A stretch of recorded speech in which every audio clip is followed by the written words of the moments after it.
Krishna devotion channel के सभी भक्तों का स्वागत है। आप सभी भगवान श्री कृष्ण की अमृतमयी लीला कथा श्री कृष्ण चरित अमृतम का आस्वादन कर रहे हैं। पिछले भाग में हमने श्रवण किया कि किस प्रकार से दुर्वासा ऋषि द्वारिका में जाते हैं और श्री कृष्ण और रुक्मिणी जी से रथ चलवाते हैं। और आज की कथा में हम जानेंगे कि दुर्वासा जी ने श्राप क्यों दिया। आज का भाग है 329 दुर्वासा श्राप। उद्धव जी यह प्रसंग विदुर जी को सुना रहे हैं कि श्री कृष्ण अनंत हैं, अनादि हैं, विराट हैं। इनको क्या कोई श्राप और वरदान विक्षेप में देंगे।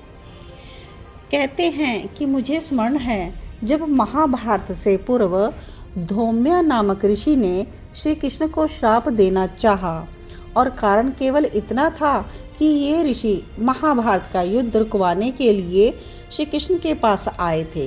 पर श्री कृष्ण ने कहा था कि महाभारत अब आवश्यकता बन गई है। दो टूक वाक्य श्री कृष्ण के मुख से सुनकर ऋषि धौम्य को क्रोध आ गया और उन्होंने कहा था, मैं तुम्हें श्राप देता हूँ। हे कृष्ण, तुम मेरी बात सुन भी नहीं रहे हो। तो ऋषि धौम्य की बात सुनकर श्री कृष्ण हंसे, मुझे श्राप दोगे? हे ऋषि, देखो मैं ये हूँ, अब बताओ तुम्हारा श्राप कहाँ असर करेगा। ये कहते हुए श्री कृष्ण ने अपने विराट रूप का दर्शन करा दिया। क्या इस विराट रूप में तुम्हारा श्राप टिकेगा? ऋषि धौम्य साष्टांग चरणों में लेट गए थे भगवान श्री कृष्ण के।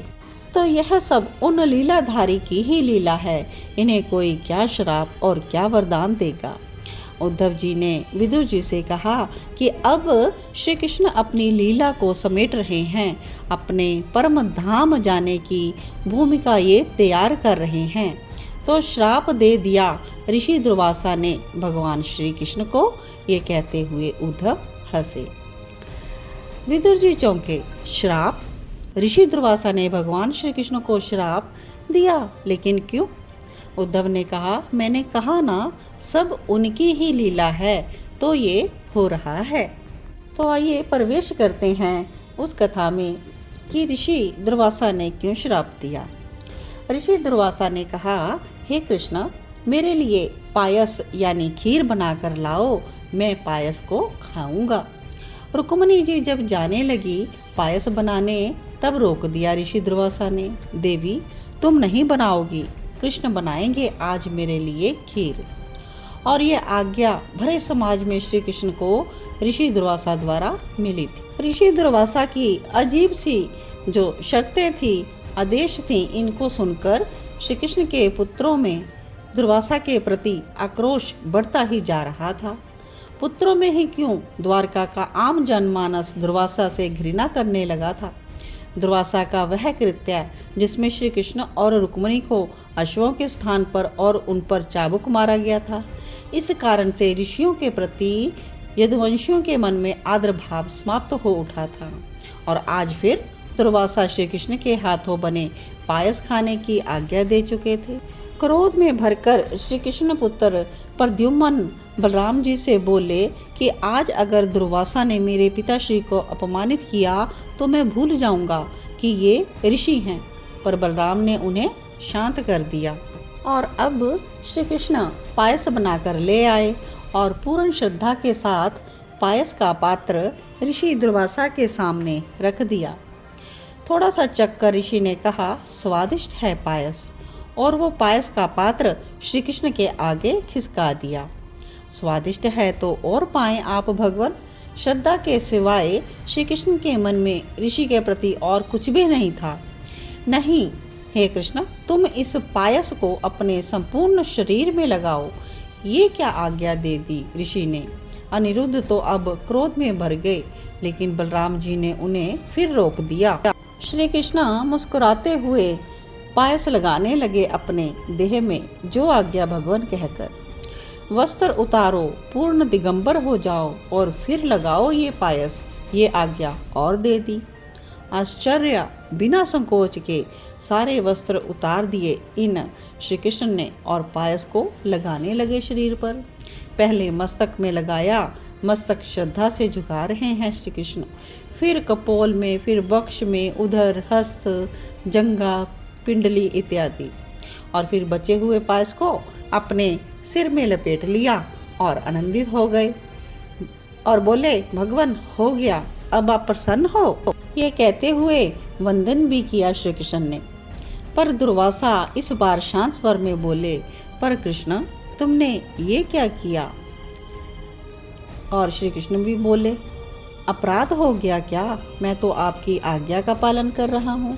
दुर्वासा बोले, मैं तुम्हारे संपूर्ण शरीर को वज्र समान करना चाह रहा था, कोई शस्त्र तुम्हारे अंगों को भेद नहीं सके, किंतु तुमने मेरी आज्ञा का पालन नहीं किया, अपने चरणों को छोड़ दिया, चरण के तलवे को छोड़ दिया। अब वो व्याध चरणों में ही बाण मारेगा। हे कृष्ण, तुम मेरी आज्ञा मान लेते तो। कैसे भगवान, कैसे इतना बड़ा अपराध कृष्ण कर लेता? नेत्रों से अश्रु बह चले श्री कृष्ण के। पायस आपकी प्रसादी थी, आपकी प्रसादी को मैं अपने पाँव में कैसे लगा लेता? भले ही मुझे व्याध बाण मारे, किंतु एक ऋषि प्रसाद को मैं अपने पाँव में। श्री कृष्ण झुक गए ऋषि दुर्वासा के सामने और ऋषि दुर्वासा एकाएक गदगद हो उठे। कृष्ण तुम धन्य हो, मैं सब जानता हूँ, ये सब तुम्हारी ही लीला का अंग है। मैंने आज जो कुछ भी किया, यानी जो कुछ भी तुमसे करवाया, मैं तुम्हारे चरणों में प्रणाम करता हूँ। लीला संवरण करने जा रहे हो, मुझे सब पता है। तुम्हारी ये लीला जगत का मंगल करे। ये कहते हुए ऋषि दुर्वासा श्री कृष्ण का गुणगान करते हुए चले गए। तो यहाँ श्री कृष्ण और ऋषि दुर्वासा की अद्भुत लीला का वर्णन किया गया है और कथा के आरंभ में ही बताया गया कि इस विराट पुरुष श्री कृष्ण को, जो कि जगत के नियंता हैं, इनको कोई श्राप या वरदान कैसे ही दे सकता है।